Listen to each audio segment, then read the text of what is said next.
حضرت وای امت بمی آخر کی گمراشی یو وخت بدا سراشی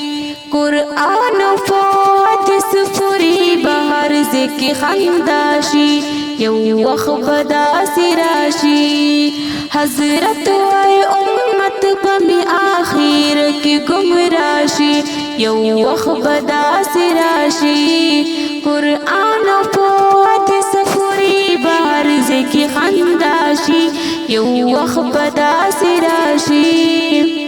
بچے بد مور پلار سرا ہر وقت پہ جنگوی کورونا باپ تنگوی پخلا بکول موائی پسڑکی ببد رنگوی مخلوق بطرین تنگوی